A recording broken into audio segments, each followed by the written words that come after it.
The first thing to do is to look at the data you've got and to say, right, I definitely don't want to send anything to those who've opted.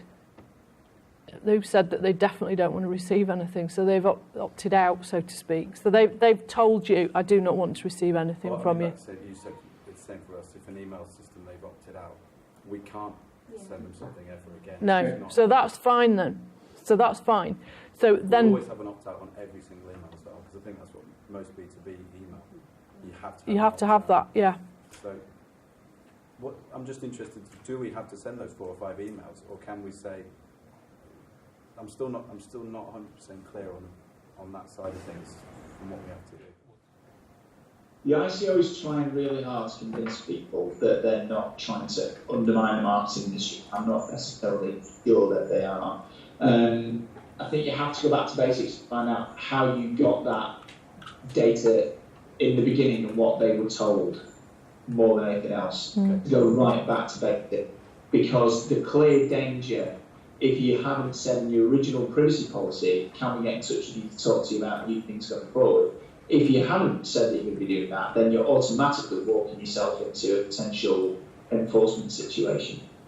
So, yeah, I can understand that everyone's frustration, but this is like many of these pieces of legislation, this is a council affection, but the ICO is doing their best to try and give some kind of practical advice. That's why they're saying, see, it's hard because on the one hand, Elizabeth Denham says, go away and re-consent everybody, but then she says, yes, but consent might not be the answer. You might want to think about legitimate interest to do it. So I would go back to the nature of your relationship and what they expect from you, and don't assume that re-consenting is the answer, because they made it very clear that consent is not the magic bullet to cure all the GDPR woes.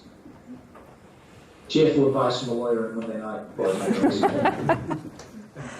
I find it incredibly ironic that we've got the EU's put forward a series of bits of regulation legislation to say you've got to protect personal data, but they also said in the same breath that they want to make Europe the world leaders in e-commerce.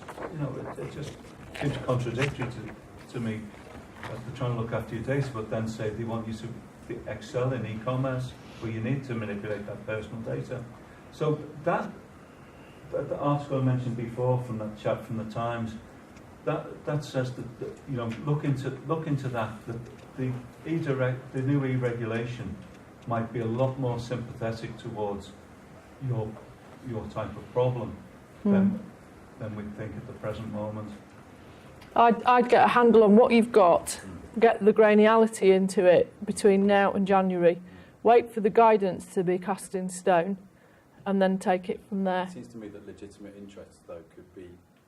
It's mostly... Quite significantly, because, I don't know, could you always find a legitimate interest to market business? Interesting thing is that actually the EU does say that direct marketing can be in and of itself a legitimate. Yeah. This is where more guidance from the ICO is very helpful. So, for example, as I am a marketing or a consultant, and I give out a newsletter with useful hints and tips in it, that could be deemed to be somebody that is actually wanting information that I'm giving out to them. So therefore, there is a relationship between the two. Now, it's tenuous, but I'm looking for a get-out clause to try and get round my 24,000 people on my database that I'm going to have to re-opt in on everything. Communication, which we would have called marketing communication. It's actually a transactional communication, so therefore you can say it's all right. It's tenuous, and that's why I'm reading the detail absolutely and seeking guidance. Sort of like newsletters and guides and points of view and case studies and stuff.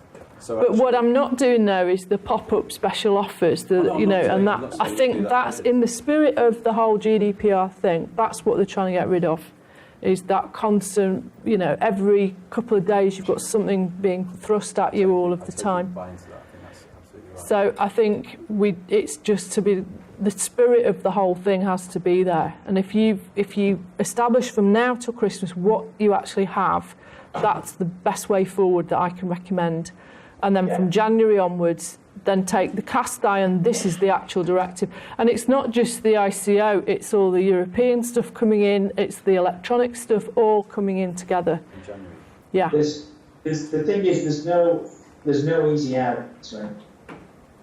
And there's no shortcuts to really going back to basics and asking what you've got and why you need it. If you can't answer that question, it's tenuous. Yeah. And I think the worry might be that your customers might answer it for you. Yeah. That's it, really. That's the ethos.